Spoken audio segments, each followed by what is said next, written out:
Si Dieu est silencieux dans ta vie en ce moment, ce n'est pas parce qu'il t'a abandonné, mais parce qu'il y a quelque chose que ton cœur refuse d'entendre. Et aujourd'hui, on va en parler avec vérité.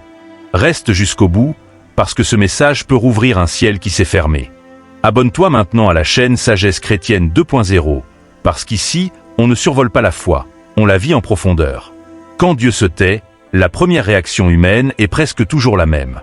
On cherche à faire plus de prières, plus de jeûnes, plus d'efforts, plus d'activités spirituelles, comme si le silence de Dieu venait d'un manque d'intensité de notre part. Mais la Bible montre quelque chose de très différent. Le silence de Dieu n'est presque jamais lié à un manque d'activité spirituelle. Il est lié à une posture intérieure. Il y a des personnes très actives spirituellement, mais profondément résistantes intérieurement. Et cette résistance est souvent invisible, même pour celui qui la porte. C'est là que se situe l'erreur la plus dangereuse, parce qu'elle ne ressemble pas à un péché grossier. Elle ne ressemble pas à une rébellion ouverte. Elle ressemble même parfois à de la sagesse humaine. Pourtant, c'est cette erreur qui pousse Dieu à se taire. Cette erreur, c'est la résistance intérieure. Pas la désobéissance flagrante, mais le refus discret de s'aligner pleinement. C'est quand Dieu a déjà parlé, déjà montré, déjà éclairé, mais que le cœur garde une porte entrouverte pour négocier. Extérieurement, tout semble normal. La personne prie. Elle parle bien. Elle connaît les versets. Elle peut même conseiller les autres. Mais intérieurement, quelque chose dit encore « Je sais ce que Dieu veut, mais pas maintenant » ou « Dieu comprend ma situation » ou encore « Ce n'est pas si grave ». Et c'est précisément là que le silence commence. Dieu ne se tait pas parce que l'homme ne comprend pas. Dieu se tait parce que l'homme comprend, mais résiste. Tant que l'homme est dans l'ignorance, Dieu enseigne. Tant que l'homme est faible, Dieu soutient. Tant que l'homme tombe et se relève, Dieu relève encore. Mais quand l'homme commence à justifier intérieurement ce que Dieu a déjà condamné clairement, Dieu cesse de parler. Non par colère, mais par cohérence. Parce que parler davantage n'apporterait plus de transformation, seulement de la discussion. La Bible est très claire sur ce point. Le prophète Zacharie décrit un peuple à qui Dieu a parlé, averti, exhorté. Mais il dit qu'ils ont rendu leur cœur dur pour ne pas écouter. Ce n'est pas qu'ils n'entendaient pas, c'est qu'ils refusaient intérieurement d'obéir. À partir de ce moment-là, Dieu ne débat plus. Il se tait. Le silence devient alors une frontière spirituelle. Une limite posée par l'amour, pas par la punition. C'est exactement ce que l'on observe dans la vie de David. David n'était pas ignorant. Il savait. Il savait ce qu'il avait fait. Il savait ce que Dieu attendait. Mais pendant un temps, il a choisi de se taire intérieurement, de continuer à fonctionner sans régler ce que Dieu pointait. Et il décrit lui-même l'effet de ce silence. Un poids intérieur, une sécheresse, une lourdeur constante. Dieu ne criait pas. Dieu ne frappait pas. Dieu se taisait. Et ce silence pesait plus que n'importe quelle parole. Ce point est crucial à comprendre. Dieu ne se tait pas pour te perdre. Il se tait pour t'empêcher d'avancer dans une direction qui te détruirait. Le silence est parfois la dernière forme de miséricorde avant la correction. Tant que Dieu parle, l'homme peut encore se cacher derrière les mots. Mais quand Dieu se tait, l'homme est face à lui-même. Plus d'excuses. Plus de bruit. Juste la vérité du cœur. Beaucoup de chrétiens confondent cela avec une attaque spirituelle ou une absence de Dieu. Mais la Bible montre que très souvent, le silence de Dieu n'est pas une attaque, c'est un miroir. Il révèle ce que nous refusons de lâcher. Une relation que Dieu a déjà signalée. Un compromis que nous justifions. Un appel que nous repoussons. Une obéissance partielle que nous appelons sagesse. Dieu ne parle pas à un cœur double. Non pas parce qu'il ne l'aime pas, mais parce qu'il refuse de bâtir sur une fondation instable. Jacques dit que l'homme irrésolu est inconstant dans toutes ses voies. Et Dieu est un Dieu d'ordre. Il attend l'alignement intérieur avant de donner la direction extérieure. Tant que le cœur résiste, la voix se tait. À l'opposé, regardons Job. Job souffre profondément. Il ne comprend rien à ce qui lui arrive. Il pose des questions. Il exprime sa douleur. Mais à un moment clé, Job cesse de se défendre intérieurement. Il ne justifie rien. Il ne négocie rien. Il dit simplement qu'il est trop petit pour répondre. Et c'est précisément à cet instant que Dieu reprend la parole. Pas avant, pas pendant les débats, mais après l'abandon intérieur. Cela nous enseigne une vérité très forte. Dieu ne cherche pas des explications brillantes, il cherche des cœurs alignés. Le silence de Dieu n'est pas levé par plus de mots, mais par plus d'humilité. Ce n'est pas en parlant davantage que l'on entend Dieu, c'est en cessant de résister intérieurement. Si Dieu est silencieux dans ta vie aujourd'hui, la question n'est donc pas « qu'est-ce que je dois faire de plus ?» mais « qu'est-ce que je refuse encore de lâcher ?» Tant que cette question n'est pas honnêtement posée, le ciel reste fermé. Mais dès que le cœur s'ouvre sans défense, Dieu n'a plus besoin de se taire.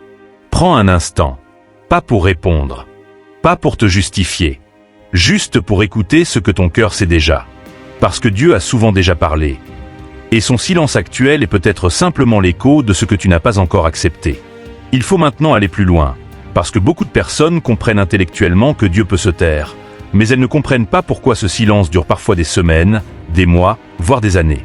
Et la raison principale, ce n'est pas que Dieu attend le bon moment. Très souvent, c'est que le cœur n'est pas encore allé jusqu'au bout de la vérité. Le silence persiste tant que quelque chose reste non réglé intérieurement. La résistance intérieure n'est pas toujours consciente. C'est ce qui la rend dangereuse. Elle se cache souvent derrière de bonnes intentions, derrière la logique, derrière la prudence, parfois même derrière la religion. On peut résister à Dieu tout en citant des versets. On peut résister à Dieu tout en servant à l'Église. On peut résister à Dieu tout en parlant de foi. La résistance intérieure ne crie pas. Elle murmure. Elle dit doucement « plus tard »,« pas comme ça »,« pas maintenant », ce n'est pas raisonnable. Dieu ne lutte jamais contre cette résistance. Il ne force pas. Il ne fait pas pression. Il se retire. Non pas parce qu'il perd de l'intérêt, mais parce qu'il respecte la liberté humaine. Dieu parle une fois, parfois deux. Mais quand il voit que la personne commence à négocier ce qu'il a déjà clairement montré, il cesse de parler. Non par distance, mais par cohérence. Dieu ne se répète pas indéfiniment pour convaincre un cœur qui a déjà compris. C'est ici que beaucoup se trompent. Ils pensent que Dieu se tait parce qu'ils ne font pas assez. En réalité, Dieu se tait parce qu'ils savent déjà. Le silence de Dieu n'est pas un manque d'information, c'est une réponse à une attitude. Tant que le cœur n'est pas aligné, toute nouvelle parole serait inutile. Elle deviendrait juste un bruit de fond spirituel. Dans la Bible, on voit que Dieu parle abondamment aux ignorants, aux faibles, aux nouveaux. Mais il est très sobre avec ceux à qui il a déjà confié la vérité. À mesure que la maturité augmente, le silence devient plus fréquent. Parce que Dieu attend une obéissance plus profonde, pas plus d'explications. Il y a un moment où Dieu ne cherche plus à convaincre, mais à voir si l'homme va s'aligner sans garantie. Beaucoup de chrétiens veulent entendre Dieu avant d'obéir. Mais le modèle biblique est inverse. Dieu parle, puis il se tait, et il observe. Il regarde si l'homme va agir sur la base de ce qu'il a déjà reçu. Tant que l'obéissance dépend d'une nouvelle confirmation, le ciel reste fermé. Dieu ne parle pas pour rassurer un cœur hésitant.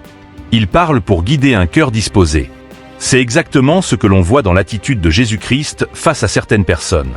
À plusieurs reprises dans les évangiles, Jésus pose une question, reçoit une réponse qui révèle une résistance intérieure, et ensuite, il ne dit plus rien. Il laisse la personne face à elle-même. Le silence devient alors un test. Pas un test de connaissance, mais un test de disposition du cœur. Quand Dieu se tait, il y a souvent une chose précise qui l'attend. Pas un exploit spirituel. Pas une performance. Pas un sacrifice spectaculaire. Il attend un abandon intérieur. Il attend que l'homme cesse de défendre ce qu'il sait être faux. Il attend que le cœur dise enfin « que ta volonté soit faite », non seulement avec la bouche, mais dans les choix réels. Le problème, c'est que beaucoup veulent la direction de Dieu sans lâcher le contrôle. Ils veulent entendre Dieu, mais garder la main sur le volant. Or Dieu ne parle pas à un cœur qui veut diriger et obéir en même temps. Le silence est alors une façon de dire « tant que tu veux garder le contrôle, je te laisse gérer ». Et ce silence peut durer longtemps, non parce que Dieu est lent, mais parce que l'homme tarde à lâcher. Il faut comprendre ceci avec beaucoup de sérieux spirituel. Le silence de Dieu n'est pas levé par l'émotion. Pleurer ne suffit pas, être touché ne suffit pas, promettre ne suffit pas. Le silence est levé quand le cœur change réellement de posture. Quand la résistance tombe. Quand la justification cesse. Quand l'homme accepte d'obéir, même si cela lui coûte. C'est pour cela que certains vivent une percée soudaine après une longue période de silence. Pas parce que Dieu a décidé soudainement de reparler, mais parce que quelque chose a enfin cédé à l'intérieur. Et dès que le cœur s'aligne, la voix revient. Parfois doucement. Parfois clairement. Mais elle revient toujours.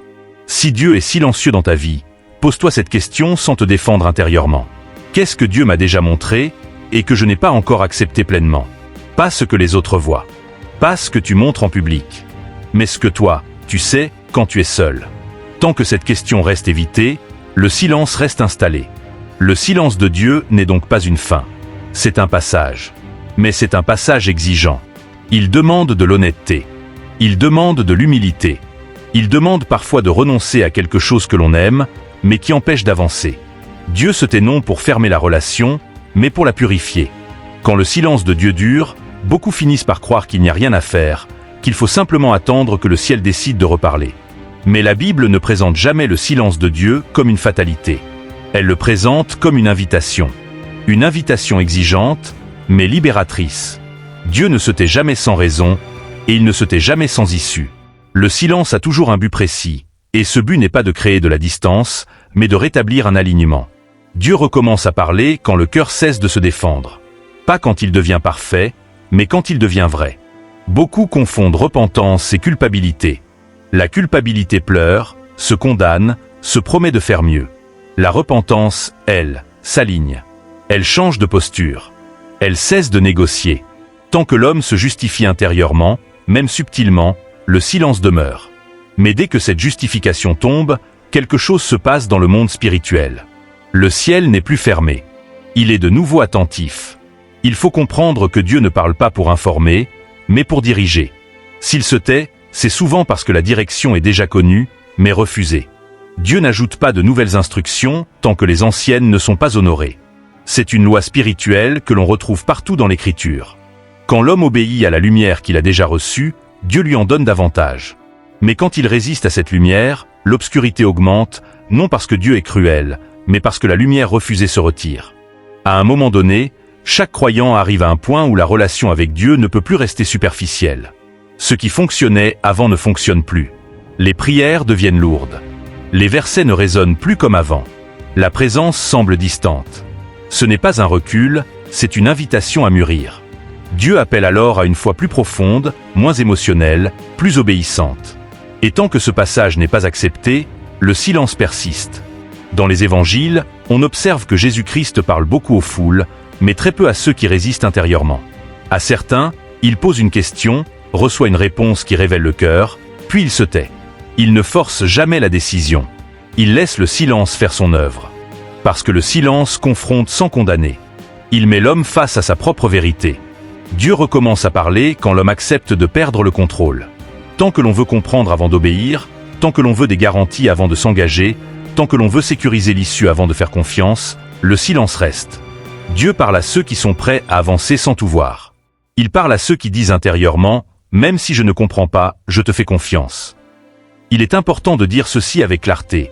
Dieu ne demande pas une obéissance aveugle, mais une obéissance confiante. La différence est immense. L'obéissance aveugle agit sans relation. L'obéissance confiante agit parce qu'elle connaît le cœur de Dieu. Quand cette confiance est réelle, Dieu n'a plus besoin de se taire. La communication reprend, parfois progressivement, parfois de manière très claire. Mais elle reprend toujours. Souvent, les personnes qui sortent d'une longue période de silence témoignent de la même chose. Ce n'est pas une nouvelle révélation qui a tout changé. C'est une décision intérieure. Une décision simple, mais coûteuse. Arrêtez de défendre. Arrêtez de repousser. Arrêtez de négocier. Dire enfin oui là où le cœur disait encore peut-être. Et dès que cette décision est prise, quelque chose se débloque. La paix revient. La clarté revient. Et la voix de Dieu, même douce, redevient reconnaissable. Il faut aussi comprendre que Dieu ne parle pas toujours comme avant. Après un silence, la voix de Dieu est souvent plus précise, plus directe, plus exigeante. Parce que le niveau de maturité a changé. Dieu traite désormais avec un cœur qui a traversé l'épreuve du silence. Et ce cœur-là est capable de recevoir des instructions plus profondes, plus engageantes. Si tu écoutes ce message et que tu reconnais que Dieu est silencieux dans ta vie, ne vois pas cela comme une condamnation. Vois-le comme une invitation sérieuse à aller plus loin. Le silence de Dieu n'est pas un mur, c'est une porte étroite.